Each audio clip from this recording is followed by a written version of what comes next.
Welcome to the Didi and Lital Show.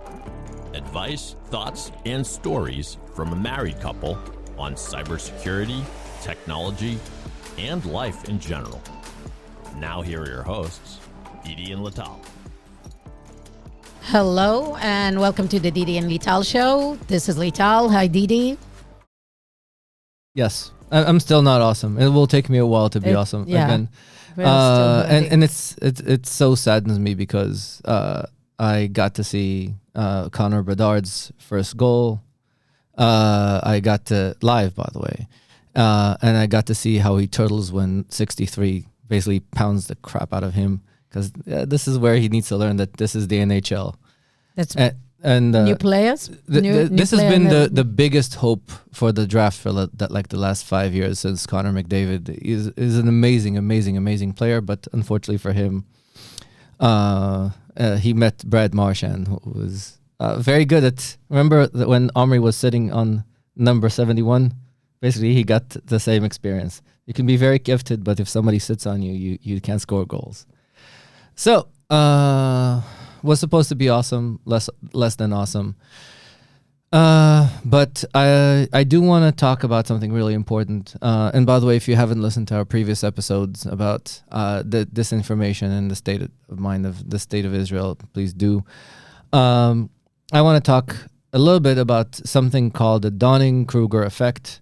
Mark Manson from the famous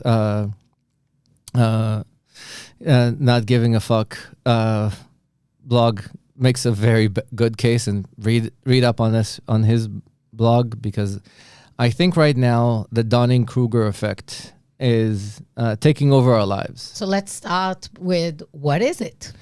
So apparently, if you go and ask a whole bunch of people if they think that they know something, in most cases than not, they'll think that they're above average. With their knowledge. With their knowledge, with their ability, with everything. And actually, the dumber they are and the more ignorant they are, the bigger the knowledge gap is. So the knowledgeable people about a topic would actually say they know less about the topic than the ignorant that know nothing about it. And that's because the knowledgeable know that there is infinite amount of knowledge about a topic, and they can really appreciate what's the amount of knowledge they have, while everybody else think they know everything. Yes, and I'll give you a really good example of this. It happens almost every Monday. My buddy Doron and I, as like Matt likes to joke about our podcast, he says it's sports radio with a little bit technology in it. It's sports radio and Lital shows up. Exactly. It's exactly that. So every Monday during football season, Doron calls me up and we talk about how sucky the Patriots are, and they are so sucky right now. Bob Kraft, maybe you should use that plane to fly stuff to Israel rather than to fly the players. They can fly, for all I care, Southwest with how they play. So when we talk about football, we don't understand shit about it. And we say, this guy needs to be here, this guy needs to be... No, you don't know shit. That's a typical people speaking about sports, right? Exactly. We don't know shit. It's really complicated. The amount of effort and the amount of coaching that these guys get, every offensive lineman needs to be exactly in the right position to run a crack block. But nothing prevents you from being the number one expert. Exactly. Nothing stops me and Doron from being absolute experts about all the stuff that went wrong. And when I listen to Felger and Maz occasionally bring in like a real expert on the show, he explains, I understand how very little I understand about how complicated this is. So this is a good example from something that everybody assumes that they know how complicated it is. I get the ball, the receiver runs, and I throw the ball. How complicated it could be? It is very complicated. Now let's assume Middle East politics and 80 years of complexities and the changes in how the geopolitical things happened. You know nothing. It's Forget about it. Epidemiology. Epidemiology and virology. Yes. Yes. how complex, it is, and how many people became vaccine experts, anti-vaccine experts, Yes. healthcare experts. Yes, I especially loved that. Doom scrolling on the internet and finding things while sitting on your toilet. You're saying something about doom scrolling on the toilet All of us do specifically. it. No, I don't. Okay. I read up on sports. Basically, everyone with a TikTok account Yes. is an expert. Yes. And the dumber you are, The more you have opinions to put on TikTok. Exactly. So this is an important thing to understand, that a lot of times when you're going to talk to an expert, he will be hesitant because he understands the complexity of the situation. He'll take a step back. He'll ask if they want to check and consult their notes. Hopefully Gwen doesn't kill me because she doesn't like to be in the public eye, but Gwen, our ex-CFO, is probably one of the smartest people I know. But if she's not 100% certain about something in taxes or in specific laws, she'll stop and say, listen, I need to check my data and I need to check the rules. And some people will interpret this as lack of confidence or lack of knowledge, but actually in most times, especially with the more precision things like accounting, like geopolitical catastrophes, like medicine, the experts will take a step back and say, we need to learn a little bit more about this thing. But it doesn't fit with the age of having really clear sound bites. Everything short in, 140 letters and 30 seconds of a video. Exactly. So because that's a little bit kind of counterintuitive, you'll see a lot more things coming out with not enough data. But this is a little bit of also a paradox of the situation. And I'll give you the other extreme example. So there was always something, Matt and I were talking about this, and I told him that the smartest kid in my medical school, which I was supposed to be in our alumni conference this weekend, and I'm not because all the doctors are enlisted, so there will be no conference. I always said that Ben always knew that he's the smartest guy because he was always the smartest in everything. So this puts a little bit of the worst situation, because sometimes the real extremes know that they're better. And there's like a game that we play around in computer science, that when you take somebody with no experience and you ask them to write a program, the simplest program, hello world, they'll write like 3 lines and say hello world. And then when people evolve in their education, they'll be more hesitant. They'll put controls around it, more controls around it, more controls around it, more controls around it. And then eventually when you'll get to me, I'll write again, hello world. And the reason is I know that all it needs to do is be like an example that somebody needs to see in like 20 seconds.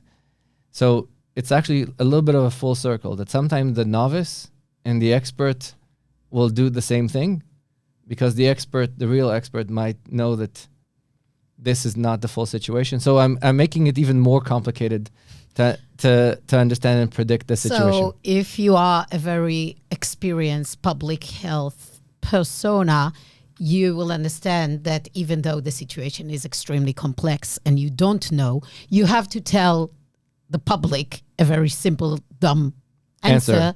So you'll go with that, even though it's very complicated, not what you want to say. Exactly. So that complicates the situation even more. So I think that we have to put some responsibility on the way the models of engagement of social media work, that they will drive to people's feed the most engaged with content and not the content that is responsible and make most sense and helpful, because they built the algorithm that way. They could have built it in a different way. Obviously, it drives less engagement and less traffic and less money from advertisers.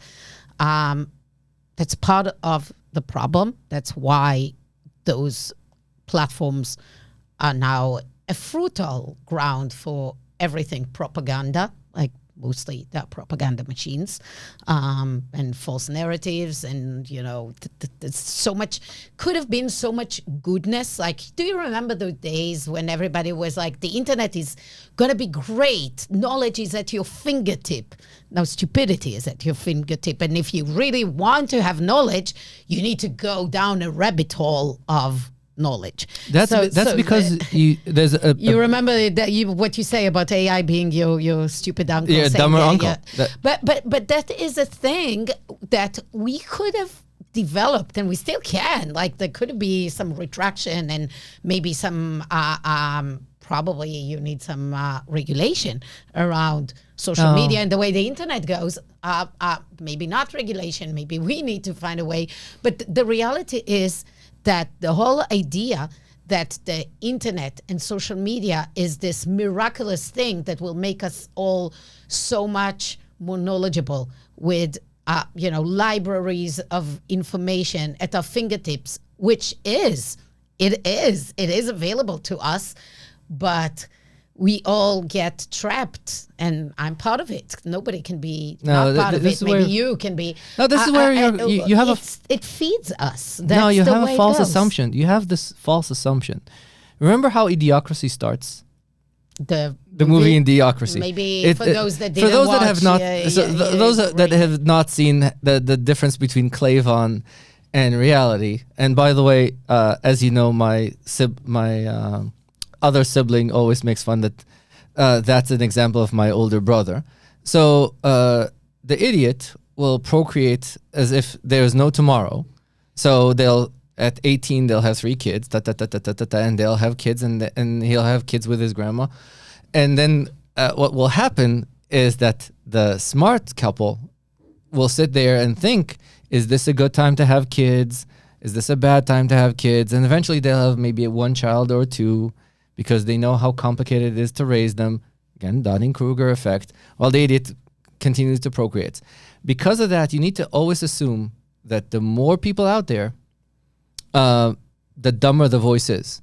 So you can't assume that if you let people do something, they'll always choose bad.